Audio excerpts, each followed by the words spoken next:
Ladies and gentlemen, welcome back to Ball Watching. You've got both of us today.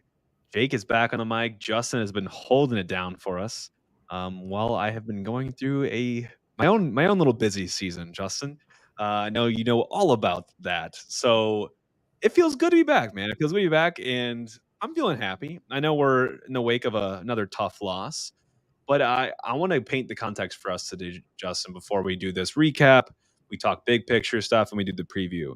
I want you all to know that you can count on us to be brutally honest at times for sure.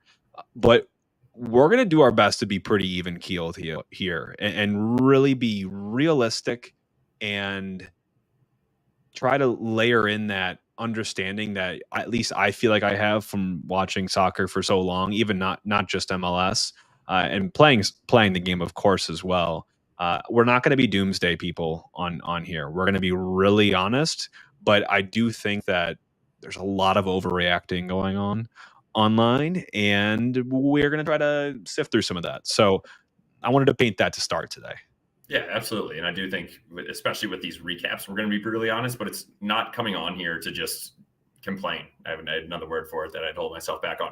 Like, if you're going to complain, we put that on the story. Do not complain without action items. And I think that's where we're going to talk about what's struggling with this team, but then we're going to talk about how we think it can be fixed and where we're going to go from here. I love it. I love it. So let's get into the game last night. We're going to keep it brief from the highlights, lowlights, kind of operations of the game. But I do want to talk about the 11 because this was a fun 11 to look at on a screen and try to think about how these pieces were going to fit together. I mean, I had probably 6 or 7 different versions of this 11 once it came out of how it would look on a field. And I don't even know if it landed anyway that I was painting it up. Me and Lou, I was texting you and it dropped, and I'm like, dude, I am so confused on where people are going to play. Like, are we going 5 in the back? Are we having like 4 in the midfield? Are we doing 3 in the back? It was very confusing start. And you said on Apple, it showed us as 5 in the back as well, Yeah. with Marcanic as a center back. They don't really know a lot that's going on. I feel like whenever they put these up there, if anybody's watching Apple, if you're not at the game, like the preview, when they show it, they just like throw guys on a field. Yeah, no, they actually, I agree with you. However, I will say, when I listened to the post game this morning, Carnell did refer to Marcanic, especially in the first 40 minutes, he said, as a left center back. And the positions you saw him taking up with like the clearances, by the way, a lot of Marcanic haters out there. He had a lot of good defensive interventions last night. I do not think he is a great defender, but he had a lot of big moments where I'm like, ooh, that easily could have been a goal, but he found himself in these positions. He was the guy in the clutch for the first, opening, I'd say half yesterday. And the only reason I would say that he probably mentioned Marcanic as a center back is because he probably felt that Watts was just not going to get up the field as much either. Like, I would say Totland gets up the field more than Watts does, especially, and even if it's just 4 back. So even having Watts on that left side, yes, I understand that Watts is not expected to get up the field as far, but I wouldn't call Marcanic a center back in this game whatsoever. Yeah, so technically, I think what Carnell would say he lined up with was Watts on the left-sided wingback role, and then Marcanic as a left-sided center back, Yarrow in the middle center back, Jake Nerwinski as a right-sided center back, and then Totland on the right wingback role. So there's your back 5, back 3, whatever you want to call it. I mean, it's a back 5 when defending and a 3 when you're attacking. And then the midfield 3, so 5-3-2 is what we were going with. A midfield 3 of Blum, Durkin, and Leuven, and Klaus and Kojima up top. I do want to say this at the top of the show, Justin. Kojima, I think, is a reason for Aziel Jackson's sale, and I think a big spark and something that we should be excited about, because I expected good things, but I'm seeing things from him that I feel like he's playing beyond his age. I'm not saying he's pumping in goals or providing that final pass yet, but you can tell that he's evolving game by game and getting more comfortable. And I just wish we weren't in this free fall state where he could do it gracefully. But I feel like he's already being thrown into the mix saying, what can you do for us? Because we have nothing going right now. But I'm really, really liking what I'm seeing from him.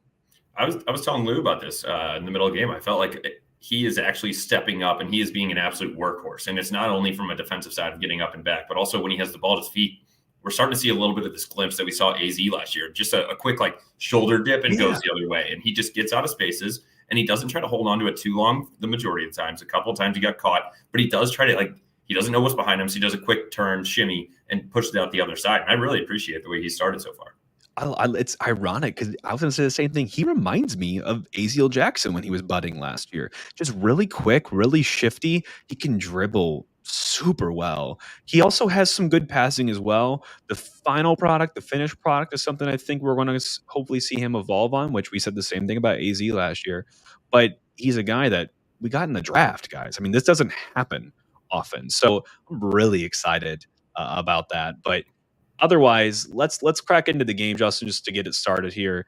I'm just going to skip straight to the goal. First, top 10 minutes, whatever the goal is to be conceded, that one hurts regardless. I don't care how it gets scored. A first 10-minute goal against at home is a gut punch and something that should not happen. But the way in which it happens, I think, is the most devastating because, within 10 minutes, it's a long throw, which this team had a lot of last night. Colorado, I mean, more than I feel like we've seen this season. And it's really awkward for the goalie because what's tough with set pieces that aren't kicking when you're throwing is that there's not much pace on the ball and it can kind of carry sometimes. And so it gets to be a cluster in that box. So as a goalie, you struggle because your depth perception and how you want to play that ball is different from when it'd be kicked because obviously be a lot more pace on it and you can kind of predict where it's going to land. Whereas a throw, it's kind of a little bit more of a lollipop or just more of a line, but just way less pace. So it's a hard ball to play. I get it. But Berkey sees this coming in, and I feel like he thinks it's going to land like corner of the 6, but it carries past that into, I'd say probably 5-6 yards past that corner into the 6. Yaro's doing the I tried type challenge with his attacker and it goes over him. I think he's probably thinking Berkey's behind him ready to collect. Berkey can't react in time. This ball skips across the box. Jake Nerwinski's not marking tight enough because I think he also probably thought that Berkey would get to that. And we've got a goal in the back of the net in the first 10 minutes on a long throw on a team that hasn't scored in what feels like ages. It's bad, a bad beginning. I mean, it was a grade school type of goal, Jake. I don't even understand how it bounces. And I mean, I do understand if you have someone that's marking at the near post, obviously if it goes over his head though, I understand it's tough for Berkey. You could even see it skip a little bit just because the ground was still wet because it was so early in the game from when we watered it. And it just skips right in the 6. If that ball bounces in the 6, I think it's got to be Berkey's ball. You see when it's about to bounce, he backs up to almost get back in line with the goal. And I think that's where he should have just dove on it and grabbed it there. But quick one back to the net for us. Unpopular opinion, but I think probably true. I think last night was Berkey's worst game in a City uniform. He's not going to take the brunt of a lot of the heat that happened last night. Second goal, absolutely on him too, and we'll get to that. But between those two, I'd say those are both goalkeeping mistakes. I'm not saying that the defenders didn't make any mistakes in the first goal, but those are both goalkeeping mistakes. I think both that you cannot let in if you're a world-class keeper like that. So that hopefully is out of his system. I imagine it is, knowing how professional he is, and we move on.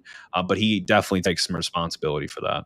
Yeah, absolutely. And I would say, I mean, you can call this one here as well, that Klaus absolutely hit Bassett in the face in the 15th minute. But we've talked about this. I think everybody's like, oh, is that actually like a yellow? It's every time. George Gansner confirmed that if you make contact with your arm to the face, it's on automatic yellow every time. Doesn't even need to be reviewed. So unfortunately, that was a tough one for Klaus to get a yellow that early. However, I don't think it really slowed him up. If you get someone like a Durkin with a yellow that early, then it kind of changes his mindset. I don't think that did much for Klaus there. We have a flurry of chances between the 23rd and 29th minute with a long throw in that we had for our own. There was some great challenges, some great headers in the box. Blum ends up at the top of the 18, heads it back into the mixer where Kajima has it land basically on his foot, brings it down, rips it, and Colorado blocks it with a handball. And we get a PK. I know, Justin, you were super excited in the stands celebrating this one. Usually for the most part, PKs are going to go in. And then you see Leuven step up, and you're like, okay, this one's definitely going to go in. And you know how well he likes to bury those things. But Leuven, buddy, take a little bit off it. I know you were wanting to get that goal and really get this place. The lid just probably about to blast open at City Park. And he just pumps it against the crossbar. I mean, rang that thing. You said it in the story, Justin. I mean, it looks like you could have heard that from miles away from how hard he hit that ball. I think it shook my seat. So I understand that's how he usually takes all his free kicks, but I think you just got to put that one away. You don't really need to put your laces 100% through it like that. I mean, Zach Steffen did a great job on maybe Lugan saw him last second going the right way, try to put it a little higher, but it's something that we got to finish there, especially with how we've been in a scoring drought now. But literally 4 minutes later, another great highlight, probably one of the funniest ones of the game, was Watts. He took the ball literally, I think, from box to all the way from our box, all the way down to their touchline, gets past the last defender, probably around their 18. I think he was kind of running out of gas and he ended up megging the defender. He's like, all right, I still got it. Kept going, cuts it back. I literally saw it. I'm like, oh God, like, oh, maybe this is Klaus. No, Blum. Anybody but Blum on the cutback there. Blum absolutely whiffs on it. And I will say then Kojima and Klaus do a little 1-2, and then it drops to Totland, who drops out to Klaus, and he does his best, but then he skies it from there as well. You have it in here like, he could go all the way, but he won't. And it was a great run by Watts, but I think he was struggling to catch his breath for the next 10 minutes after that. He and Totland carried us in the offensive third in the first half last night. They both made remarkably dangerous runs. Watts mostly on the dribble, which you haven't seen too much of him, but that has been fantastic to see. I like him at the left back role. I really do. And I think that's why we sanctioned the Dewey move, because Watts is clearly going to be our 1-2 punch with Marcanic in that spot. We had in the 35th minute another low light with poor marking, and a Colorado runner slipped in behind our back line. Lucky missing that 1v1 cross where he just centered it.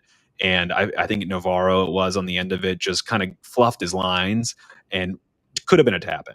And it wasn't. That'd have been 2-0, 35 minutes in, probably put the game to bed at that point. I mean, we're not coming back. There was a ton of those chances, Jake, that, I mean, I'll even jump straight to the second half. The next one we have is the 58th minute. I feel like their offense kept getting in between our lines or breaking our lines and sliding in behind and then getting dangerous crosses in, as opposed to us. When we get the ball, I thought we did good to keep it and work it back and forth. When we get to the final third, we don't have that creativity. We're not seeing those runs, or we do see the runs, but the ball isn't there. But 58th minute, Yarrow gets run off the ball, and Colorado counters and finds a free guy in the box, and Berkey is forced to make a sprawling save again, which I do think that, yes, he made some mistakes in this game, but there were points where he was keeping in it. That was one of them. And then this is what I was waiting for, 59th minute. I thought that Indy was going to come on for Watts directly at halftime. I didn't think Watts was playing that poorly. However, I just think that is a game where we talked about where we needed creativity and we just weren't getting it. And I understand if we have the 5 in the back, if that's what Carnell went with. We're losing 1-0 at home at that time. I would have loved to see Indy come on at half. But he gets in the 59th minute for Blum. Blum was legitimately a traffic cone last night. I was the fall from grace that he has had since his arrival at the club to right now. It's astounding. He didn't look like he knew what he was doing out there. And remember how impactful he used to be, just even as a ball winner for us. And I just feel like maybe it was because he was out of position, or maybe he's not up to fitness, and that was just what we needed from him last night. I don't know. But God, he looked so lost out there last night. That was really tough to watch. Shortly after that sub, Justin Blum comes off, but we concede another goal in the 60th minute. Long throw again troubles us, but Berkey's able to collect it. And he gets on top of it. Okay, we're good. We escape danger. Gets up quickly, tries to fling a long throw out to get us restarted on the counter. Mihailovic, bless his heart, what a touch on that long throw. I mean, just takes it out of the line. It was a good height for him to intercept it, but the clean and the way that he was able to bring that down just drops it right in front of him as if it was just passed to him very, very slowly. And he takes the early shot, curls it around Berkey, can't do anything far post. That is a tough one to stomach, given it's a mistake from a guy that makes so few. And again, I see the heads go down. You're like, what more can the soccer gods throw at us? I mean, I feel bad for Berkey just solely because I feel like he's been left out to dry so many times, but this one was just clearly on him. And you can see, his distribution to get us started on counters is always so great. He should have tossed it over the guy. I don't know if he didn't see him. I will say, incredible touch. He put it down within a yard of him. And Berkey tried to do a sidearm to skip it to get, and probably Totland making the run out. No, it was on the left side. So it might have still been Watts. Yeah. So I understand what he's trying to get there, but you got to be cleaner with that. And he knows that, and he would completely agree with that. Moving on, though, Jake, 68th minute, we see Thor come in for Marcanic. That's when Watts goes to left back. I thought, again, you said Marcanic was playing all right. I think Watts going there. At this point in the game, I don't care. You got to get another attacker in there. I don't think Thor did absolutely awful in this game. But again, if you're coming on, you got to create a little bit more chances. I think he had the ball fall to his feet. He ripped a couple shots, but not a whole lot again there for me. No, I think his last 2 appearances have been better, given I think he's been given more minutes and he's going to continue to pick up minutes, especially in this month-long stretch we have coming up here. But nothing that I'm, clamoring for more on either. What happens after this, Justin, for me is that's the 68th minute that sub happens. I think kitchen sink time, throw everything you have at him and try to see if you can scrounge out something in this game down 2-0. That time for me is not the 82nd minute when we make the rest of our subs. That time for me is 75th and before. I mean, I know that you have fitness to look at and other concerns. Like, what if someone goes down? You already spent all your injuries. I get it. But I do feel like Carnell is guilty of the too late of subs when we're playing without, a lead. Like, we need to go after it in this game. If you're going to throw on Klein and McSorley, do it now. Don't wait till the 82nd minute and give them, 10 minutes to go make an impact. Like 10 minutes down 2-0, usually too late. So I don't like that. I think that's been a theme we've seen from him over his tenure.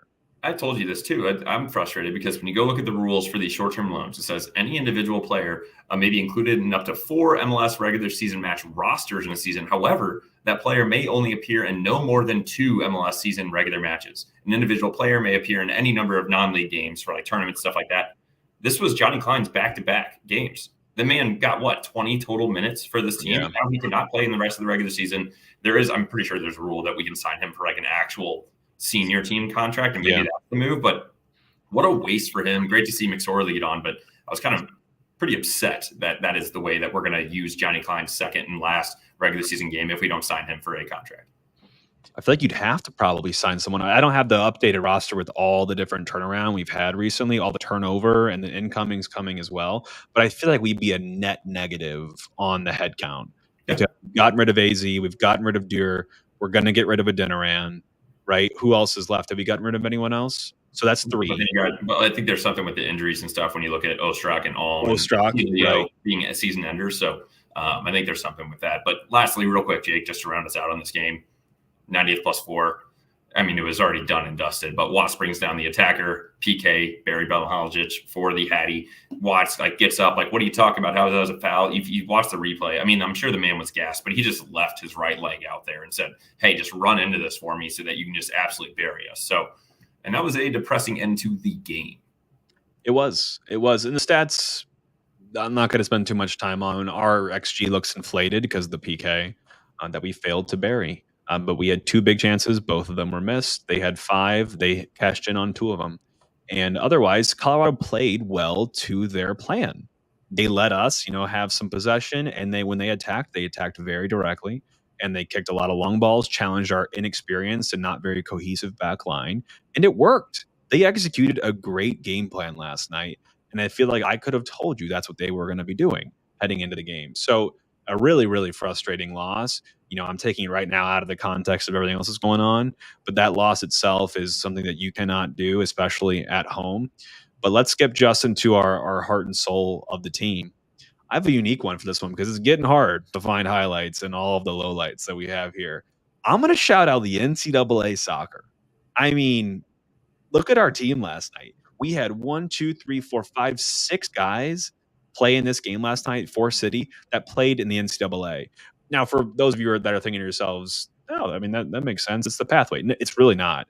Right now, especially, college has kind of been phased out of being the pathway for, I'd say, 95% of the top pros.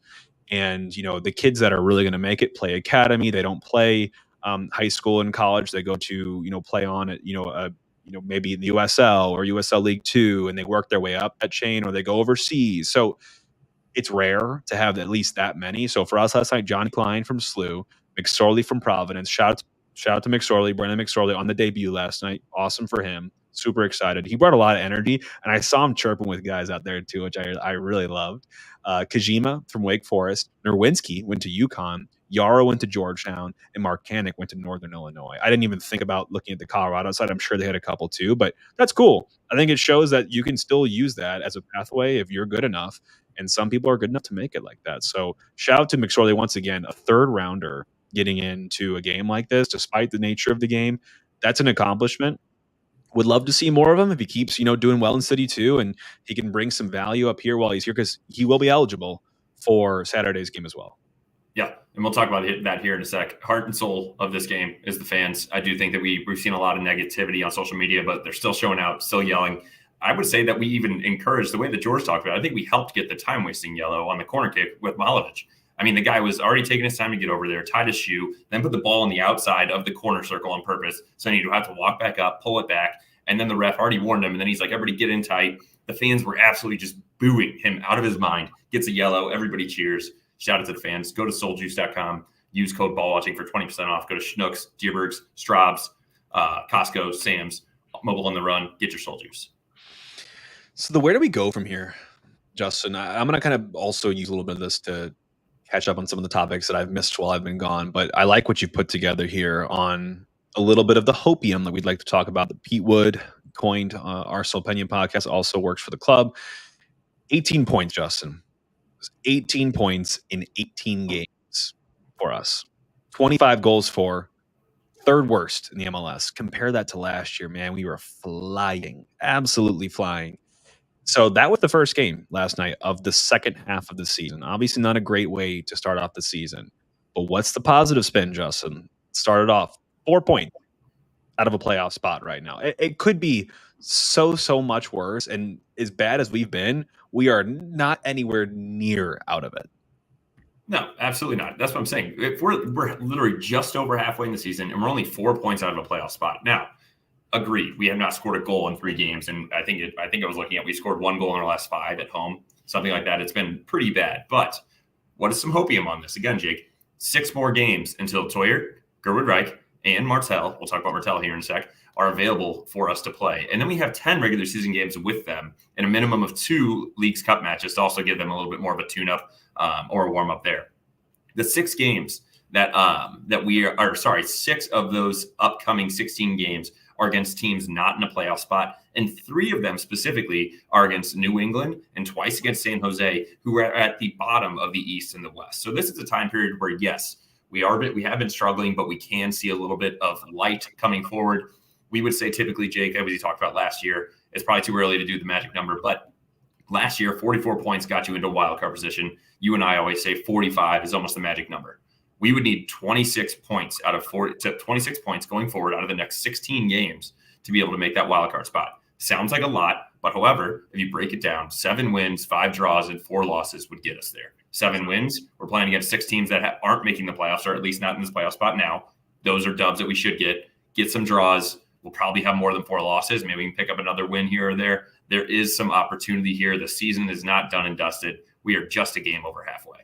You know what else I want to say too, Justin? Maybe I'm wrong. I'll have to look at our fixtures because I have very short-term memory when it comes to this club, which I think is a good thing when you think about what we've been going through recently. Yeah, like yesterday was a 3-0 loss. But anyone that watched the game knows that that wasn't a 3-0 game. Had some certain things gone a different way. We lost to Salt Lake 3-1. That to me was our worst loss this season in terms of just being dominated. Or Cincinnati actually probably is the worst one I can think about. But again, 3-1. There hasn't been a game, though. There haven't been many. Let me just stop at many. There haven't been many games this season where we have not been competitive or in the game for some stretch where we were never. I think we enter every game, and I think there's a point in every game that we are very competitive. We battle every single game. And the reason I'm saying that is because I like what you called out. There's 6 games of the 16 left against right now non-playoff spot teams. That's great. Those should be games you have to collect all 3 points, regardless of home and away. I know we haven't even won away yet.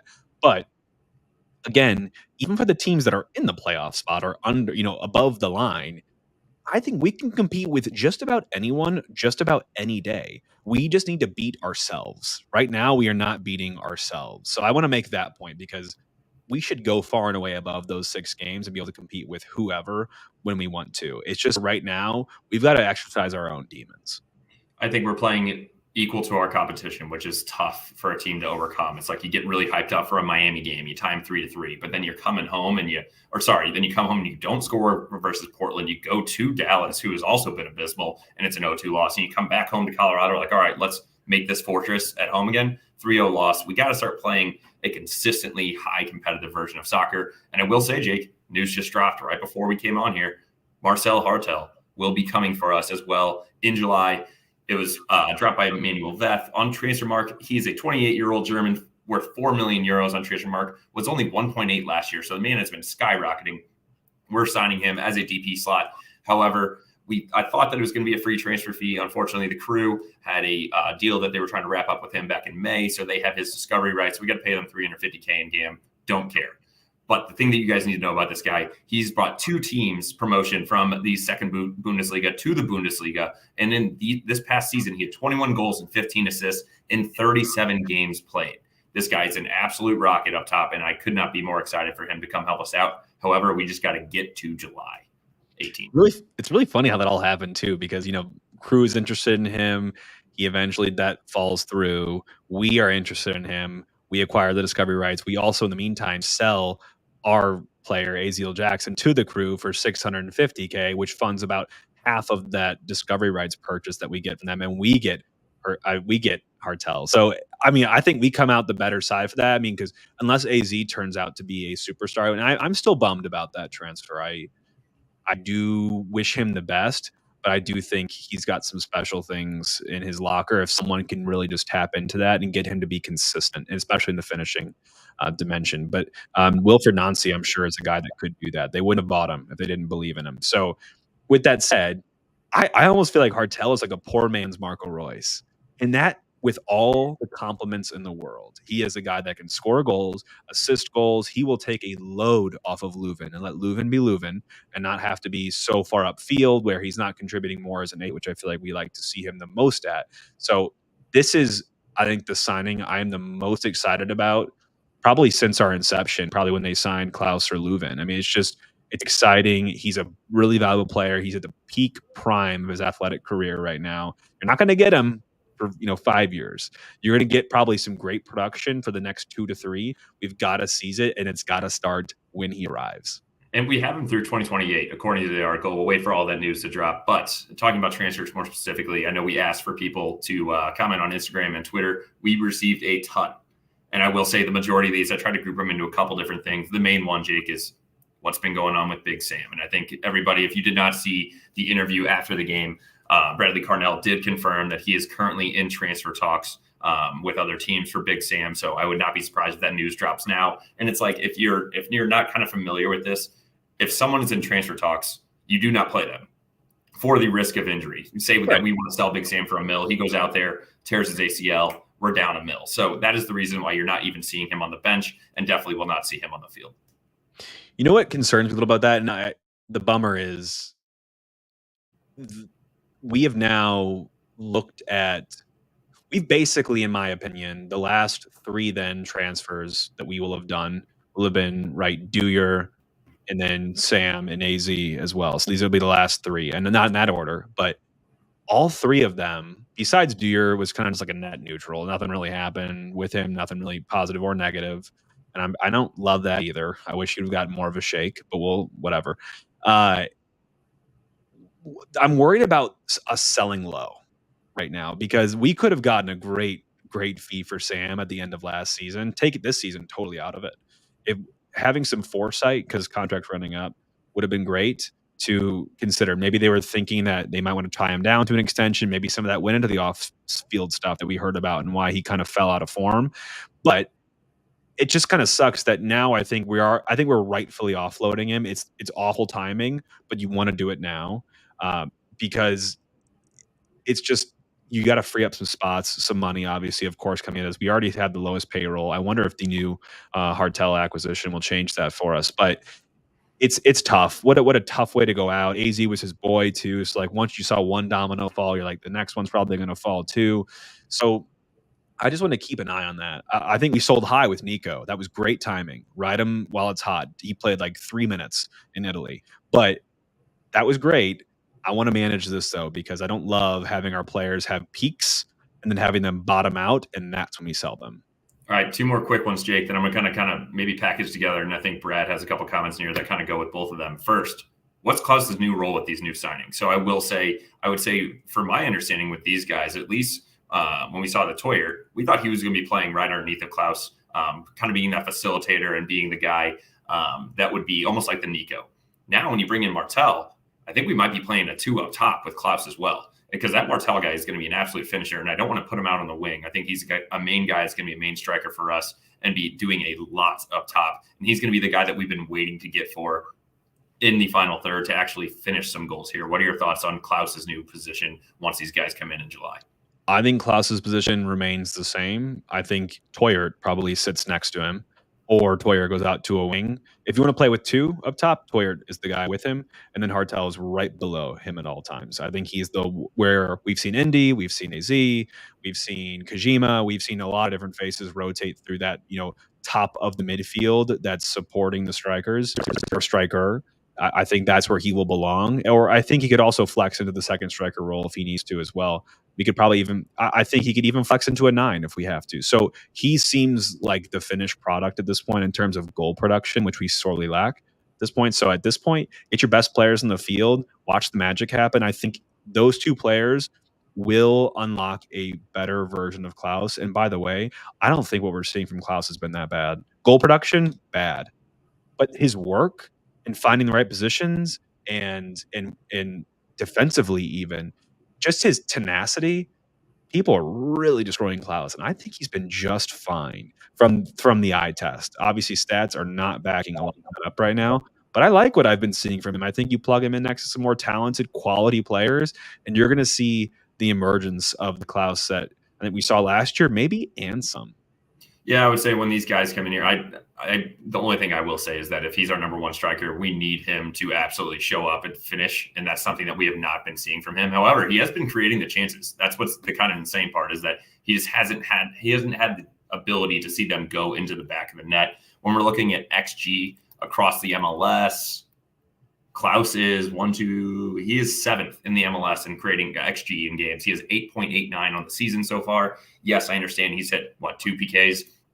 Doesn't matter. So have a bunch of guys in front of him. So I do think that when we bring in these guys, it'll kind of relieve a little bit of pressure from him. But last one real quick, Jake. A lot of people have been talking about Carnell's decision, starting 11, subs, all of that. I'm going to just wrap it up into one real quick. I think he's dealing with obviously some issues with us being now short-handed on a number of players, but I've always kind of disagreed with the in-game substitutions. Everybody, if you're on Carnell in, Carnell out, if he should be let go or whatnot, I don't know. I think it's really tough. We've now won 3 of our last 22 games, and that's something that I just don't think is acceptable for a team like this. However, I don't really know if he's the main reason. I don't know if it's a locker room thing, if these guys would be playing better for Hackworth. What are your thoughts? I am not Carnell out. And I think anyone that is, in my opinion, is suffering from a little bit of what I've referred to as the spoiled nature of last season. Again, I think him winning the Western Conference last season put the expectation level at a level that is not sustainable for St. Louis City as a club. And it's not how we're managed, guys. Like, we are not going to be LAFC's, Miami's, even Chicago's splashing on these huge stars and spending a lot of discretionary money to advance and win trophies. This is going to be managed much, much more like a business to be sustainable, because we do a lot of things that aren't just what you see on the field. So the fact that people are calling for his head here, I think he is definitely a factor to our failures this season. Absolutely. I hate his press conferences. I really do. I hate his in-game management, like you mentioned. I feel like he doesn't take enough accountability or responsibility. He doesn't, I feel like, kind of get what he should be doing in these press conferences is taking responsibility, admitting, we've been short of the mark. I take fault in that, and here's what I'm doing to improve it. I feel like you kind of hear the same message time and time again. So I'm not going to defend him, but I do not think Carnell out solves any bit of our problems. Once we get these new players in, and if we're still failing, the rest of the season just like that, I become a little bit more of a believer there for sure. But it's a players thing. We've evolved as a team from a playing perspective, but we're not finishing thing. It's a lot of different things. It's health. I just don't think he is the fall guy for this. I think it'd be tremendously unfair given his accomplishments already from last season, and just give him time. I think with this, we're going to get out of it. I really do think we're going to get out of this tailspin. But it just, to me, it kind of feels lazy to be like, oh, Carnell out, because that's going to work. We're not Chelsea.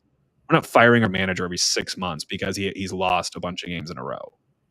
All right, Jake, let's spin into this ATL preview. We have now been going on for 35 minutes, which I thought was actually a great one. We did a pretty quick recap. Everybody keep adding comments and questions in here to us. And also, if you are already in here, hit that like button, hit that subscribe button, do a little promo for us. And then my second promo, one of my favorite promos, I'm going to promote the pitch. If you guys have not been to the pitch, this Saturday is going to be a perfect time for it. This weather's going to be hot. Get inside, get a frozen Irish coffee, get some beers, get some food, go enjoy your game at the pitch. And one thing that I feel like we haven't mentioned enough about, if you park at the pitch, you get your parking validated. Everybody's paying like $40 to go park in like a lot. Do you realize the lot right behind Maggie O's? If you say you're going to the pitch, they will let you in. When you go in, you order your food and drink, ask them to validate your parking. You come out of there, it's like $3. So anybody that is paying to go down there, get to the pitch, save some money on parking, and go get some great food and drinks. I am down with that, Justin. I love it. Great plug. YouTube, by the way, we're working our way close to 1,000 subscribers now. Get us there. Be a part of the change. Be a part of the community. Subscribe to us on the YouTube channel at Ball Watching STL. If you're watching us live right now, it's probably on YouTube, but if it's not, go check it out on YouTube. Make sure you hit subscribe so you know when we're going live on these shows. Over to Atlanta. Guys, Atlanta's a good team. They are better than the standings show, in my humble opinion. However, they have been hamstrung by the departure, and it's timely for us, Georgios Giacomakis, who has just transferred to Liga MX side Cruz Azul. The club announced 2 Sundays ago now for a reported $10 million. Absolutely insane, opening up a DP spot for them to probably explore and sign in the summer transfer window. He was a big player for them, scored a ton of goals in his only 43 matches played across all competitions. So they're going to miss him severely. However, they have plenty of other players, and a couple they brought in I want to mention are Gonzalo Pineda, joined Atlanta in 2021 as a first-time manager. Sorry, I'm going into the manager now, who also just got changed for them. My God, a lot of transition at Atlanta. So Gonzalo Pineda is a key departure for them, was the coach to start the season, been there since 2021. Had a rough start to the season. Atlanta cuts him loose. I think that makes sense for Atlanta. They're a big club. They've already won a title. They've been around for a while. They splash. They're probably going to make changes like that. Be aggressive. Miles Robinson is the last one I mentioned as a departure for them. Big U.S. men's national team center back. Missed the flight to Qatar, obviously, for the World Cup due to injury. But he has been signed by FC Cincinnati in the offseason, who's now bolstering their center back ranks. And I think he's putting together right now a MLS Defender of the Year season. Yeah, I would agree with that. And I would say probably the main incomer for them, Daniel Ruiz. Oh, moved it. They acquired the striker from on loan from Liga MX Powerhouse Chivas from 2024 season as well. The 29-year-old Mexican native previously played in the MLS from 2020 to 2022, doing 12 goals and 3 assists across 57 appearances for Charlotte and Nashville. Who else do you want to mention as some incomers, Jake, before we get into the meat of this? Yeah, Rios is replacing. Now he's replacing Giacomakis. They brought in another goalkeeper who's supposed to eventually take over for Brad Guzan, Josh Cohen, who played in Israel in the IPL, which is pretty nuts. And then Gregerson is the last guy I want to mention. He is from the French lower divisions, but getting into Atlanta, he is a Norwegian international center back. I thought we had all the Norwegians in this league, but we don't. Gregerson is a great center back from them. They signed him from Liga 2 side. Bordeaux, and he has been pretty solid for them this season.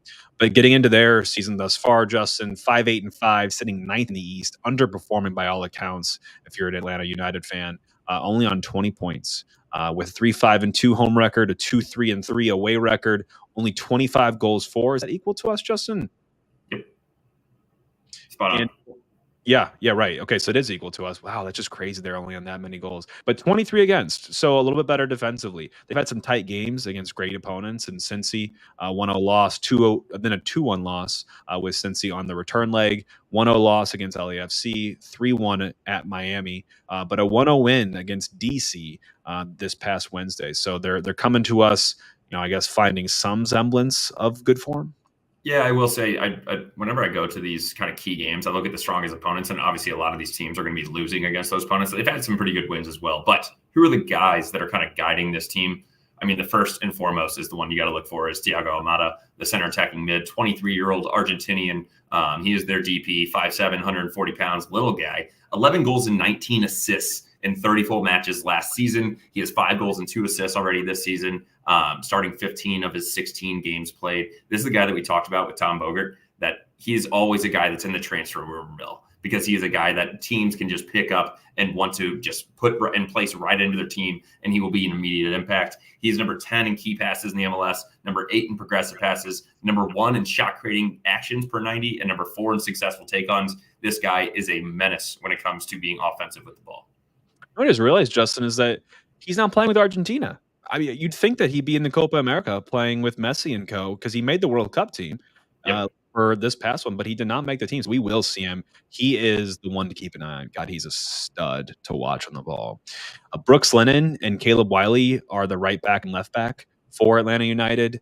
Brooks a little bit older at 26, Caleb at 19, but both of these guys have the ability to get up and down the field while also being pretty solid defensively. Both have a couple of G's and A's to their names so far this season, and I can expect them to be serving crosses into the 18. Brooks right now is number 1 in the league in crosses into the 18. So expect a lot of whipping balls in. This is going to be a team that's going to try to really hit us on the aerial side of things. So it'll be a big game for our center backs. Welcome back Tim Parker into the fray. Honorable mentions, Brad Guzan is their goalkeeper. He's a legend with the national team, almost 40 now, 64 caps. And he was also a keeper in the Premier League for quite a while with 170 appearances. They also have a veteran, and Dax McCarty, just an MLS journeyman. Like, name me a team he has not been on in his MLS career. 37 now in his 18th season, 13 caps with the national team. Not sure if we'll see him start, but you could probably see him pop off the bench. Probably a little more veteran presence out there. Yep, absolutely. And so, who is leading this team? What kind of style do they play? Head coach Robert Valentino was named the interim head coach in early June, but he's been with the club since 2018. He played in the MLS from 2008 to 2014. The formation that they typically like to play, but like we said, you could see this as we already saw it with FC Dallas. You could see that teams, it doesn't always stick, but a 4-2-3-1, so very similar to what we would line up as well. More specifically, how have they been doing recently in their last 5 away games? Is a draw, loss, draw, win, with a 0.86 points per match in away games and a -2 goal differential. I would say some of the things that we already talked about with the key players is their strengths in long shots, individual skill, and creating scoring chances, especially from crosses. Looking at their XG offensively, they are number 5 in away form for XG, coming in at 1.44. However, they are underperforming that, only scoring at a clip of 127 minutes per goal. They're scoring about a third of their goals on the first 15 minutes of the second half. So that's something to look out for if you're City. That's quite a big piece of analysis, that their second half is really the half where they come alive in terms of goal scoring, with over 50% of them coming in the first 30 minutes even. So got to keep an eye out there. They had the 6th worst shot on target percentage, but they're number 5 in shots per 90. So they're firing a lot of shots, struggling a little bit on the quality of the shots. Does that ring a bell at all to you this season? 3rd lowest distance in terms of shots as well. So they're taking a lot of close range shots. Looking at passes, this is a team that will have a lot of possession. They're number 6 in possession this season in the MLS, sitting at almost at 54%. They have top 5 in key passes. And by the way, key passes, I say it a lot. That's just passes that lead to a shot, which is a good stat to track. But they're number 6 in crosses into the 18. And they are also a good carrying team. So on the dribble, they have the number 4 longest progressive carrying distance in the league and number 1 in progressive carries. So this is a team that can hit you on the pass, but can also dribble right by you and keep it going. You have to think that Almada is a big driver behind that. Yeah, absolutely. And then looking more specifically, we've talked a lot about their offense, but we have talked about their wingbacks a little bit and how they get forward. But how do they fare defensively? Their 1.45 XGA per 90 is worse than average, but their 1.35 goals against per 90 is a little bit better than average as well. More specifically on the away form, it gets a little worse for them at the 1.50 goals against as well. And then I would say, when do those goals come? 30% of them come right in the middle of the second half. When you look at the 61st minute to the 75th minute, and then you can get 22% of the goals right at the end of the first half and the 31st to the 45th minute. Looking at them, though, they have top 10 in most shots against. Their for set pieces, they are tied for 5th in goals against with 6 total, very similar to what we saw when we were talking last game. And they're pretty average in tackles, but I would say they're number 5 in block shots and number 7 in passes per defensive action. Yeah, so there is a semblance of a press with them, and they can get down and block shots. They're not afraid to get behind it. So it'll be interesting. I think most of their tackles come in that defensive third. It's not like they're pressing too high up the field. They're backed by Guzan, obviously. He's been really meh this season, nothing really great. His post shot XG minus goals against is basically at 0. He's at a negative 0.7. So not much to say about Brad.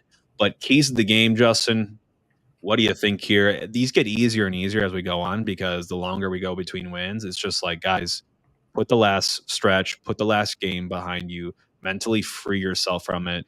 And for me, who's going to step up? Is this going to be, Wenzel, who might, I think, bolster our center backs for this match? Is it going to be Parker coming back? Is it going to be Klaus kind of getting back on the scoreboard? Is it going to be Kojima getting on the scoreboard? Like, who's that going to be? Someone needs to be that guy, like that guy that is going to take the game by the scruff of the neck and put one in the back of the net.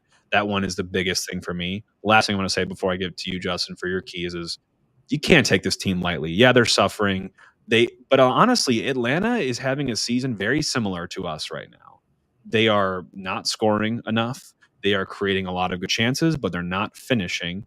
And they're taking a lot of shots, but not great shots on target percentage. So offensively, Atlanta, they know us. They do. They're feeling the same pains that we are. So we know though that we are better than that right now, and they know that they are better than that right now. So let's not let this game become that, explosive open the floodgates game that we're hoping that we have. Yeah, I will say the one thing that I'm going to say on this one, Jake, it's a very easy key to the game. Just score a goal. I mean, let's just get that one out of the way. And I understand there's a lot that goes into that, but I would say let's finish one. Let's finish one that we should finish. I'm not expecting the most outrageous goal or anything like that. Let's create some actual good chances. And I would love to see, and I actually do think that we can get a set piece goal from here. And it's harder for us to get a goal through the run and play, obviously. Give me a Timmy P corner as well, and let's just do that. And then lastly, I'm going to also say defending off the dribble. I feel like this is a team that we've kind of talked about a little bit too much when people get soloed out. When you look at like Marcanic, or if you look at anybody that's coming out on the wing and we're letting guys go at us one-on-one. I think I would say last night when we were talking about Colorado, they were foaming at the mouth, just excited to take some of our defenders on, trying to backpedal. I don't think we've been very good at that. And I think that leads to open shots that Berkey has to save us out. I would love to see us have a couple more block shots. Do not have to rely on Roman Berkey for this. And then lastly, it's going to be hot. This is also our third game in a week. Use your legs wisely. This is not a game where we can just go around and just press them until we fall down, because that'll literally happen in the first 20 minutes. We had a water break in the Colorado game. I would assume we're going to have the same thing again on Saturday. Let's use those wisely. Let's talk about it. Let's chunk this game up and get to certain points in the game throughout without having to run ourselves into the ground. Fully agree.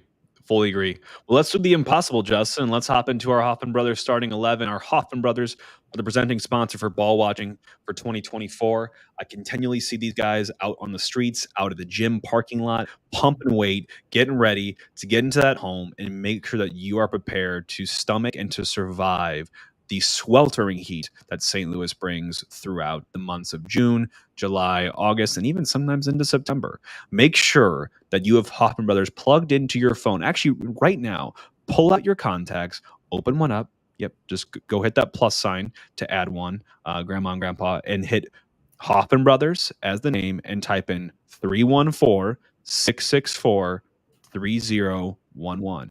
And if you're digitally savvy, visit them online at Hoffman Bros, HOFFMANN Bros.com. Give them a call. And if you don't give them a call right now, put them in your phone for now and make sure you have them for when that rain begins to fall.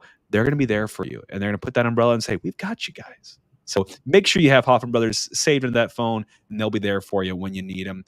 Hoffman Brothers, the presenting sponsor for ball watching for 2024. And the sponsor for this segment, the Hoffman Bros starting 11, our favorite.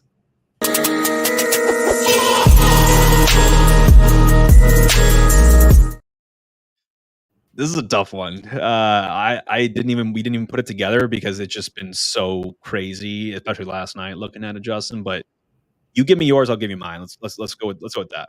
All right, I threw one in here just on last one, we were way off. I had no clue what was going on, but I don't think anyone did. And I think it was a little bit because it was a midweek game on that Wednesday. So that's why I'm going to, maybe we'll just give Cardell that one. Berkey in goal. I'm going to go Marcanic on the left, Yarrow left center back, Parker right center back, Totlin on the right. What are your thoughts? I think that's probably what will happen, but I'm going back to Watts personally on the left side. Okay. And then I'm actually going to go back to what we thought it would be with a Dirk and Leuven sitting in front of those guys, because I agree. I don't think Blum showed us anything in this last game, and there's no reason why he needs to stay in there. The only reason we may see him is, again, to get Leuven up the field, because we do get a little bit thin as we talk about these next three with Indy, Kojima, and I have Thor in there, because I don't really know if you're going to just I mean, you could throw McSorley out there if you wanted, because he's also on the short-term loan. That'll get him through this game. But, like, Kojima is probably dead with his legs. I hope he's going to be able, but he's also just got out of college. Maybe he's turning around a little bit quicker as well. Thor, I don't think deserves to start, but when we're looking at this, we have no Celio, no Ulm, no Ostrak, no Sam, no AZ. That's a kind of a place where we thought that we just had an abundance. So I think we're going to Thor out of necessity with Klaus up top. Yeah, and Noah Denoran too. So I mean, it's not like you can even have him even get on the wing.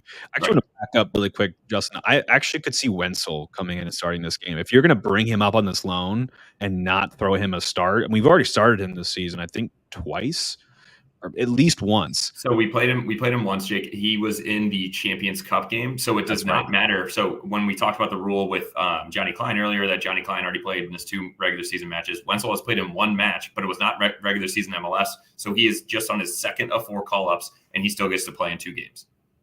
I'm down to throw him in. You have a back line of Parker and Wenzel.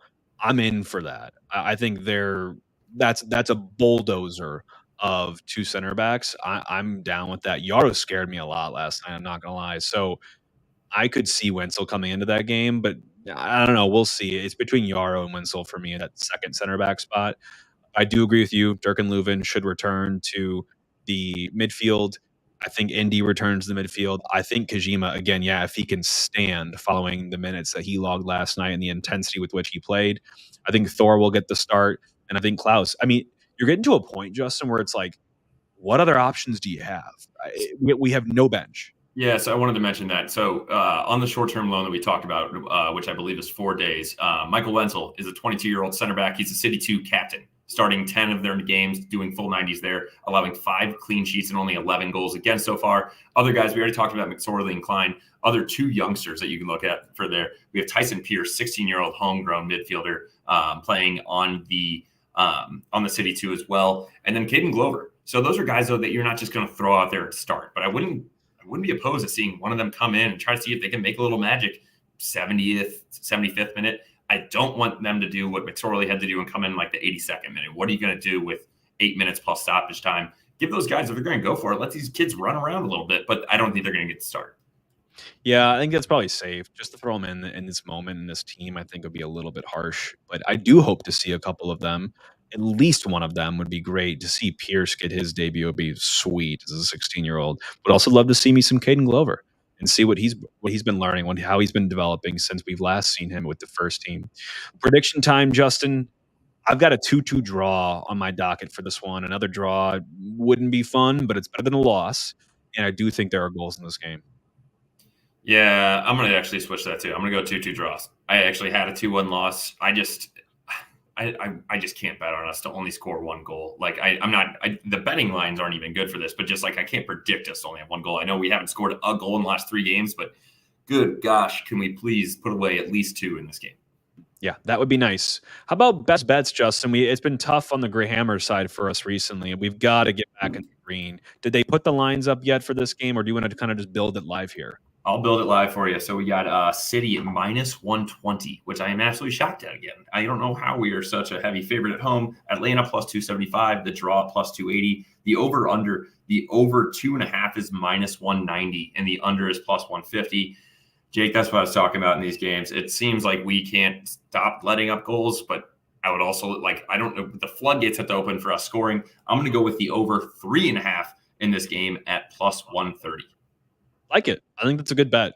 I'm going to go, Justin, on the highest scoring half for this match. Both of us tend to score goals in the second half. If I'm not mistaken, on the City side, I know 100% for the Atlanta side. I'm going to go second half to be the highest scoring half in the match, and that's going to be at -115. I will absolutely take that. I still need to have you show me where you're seeing that, because I might just actually just take that straight as well, because I'm not going to bet on us. For us to score 2 goals too is like usually my thing to go to at home, but obviously we haven't been hitting. It's minus 160. We scored 1 goal at home in the last 5 games, and it's minus 160 to do it over 2 or more at home. I just can't do it, Jake. No. Bank account's hurting. Yeah. I hear you. I hear you for sure.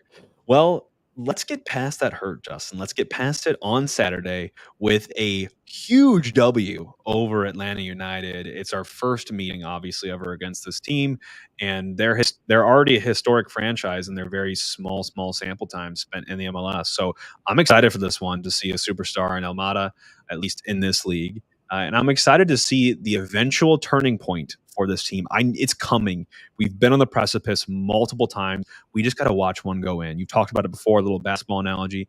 Got to watch one go in. And I really do feel like there could be a coming together, and this can cultivate the success for the rest of the season for this team. But it has to start now. It can't start in 5 games. It has to start now. And I think it starts on Saturday. That's the biggest thing. We cannot just be like, oh, we got guys coming in July. We have 6 games. We have some winnable games within those 6. I'm not saying we're about to go 6-0, but let's just start getting some points together. Let's get together as a group and find a way to win some games. I think it's needed, and I think it does start on Saturday. Amen. I love it, Justin. Finishing off on a positive note after a pretty drab stretch for City, but that's okay. City's rapid descent is hopefully going to start on the ascent as we play A-Town in Atlanta coming to town. So hope to see you all at City Park on Saturday evening for the big match. This is going to be the turning point for this team. You heard it here first on Ball Watching. Thank you all for listening today live on the Rush Hour show. A little rarity for things here. And if you're listening on Podform, make sure you throw us a review, throw us a rating on your podcast platform of choice. And once again, thank you all for being great listeners. We're halfway through the season. We're halfway through Ball Watching. It's been a blast. It's going to be even more fun in the second half here. So thank you all again, and we'll talk on Sunday for the recap. All for City. All for City.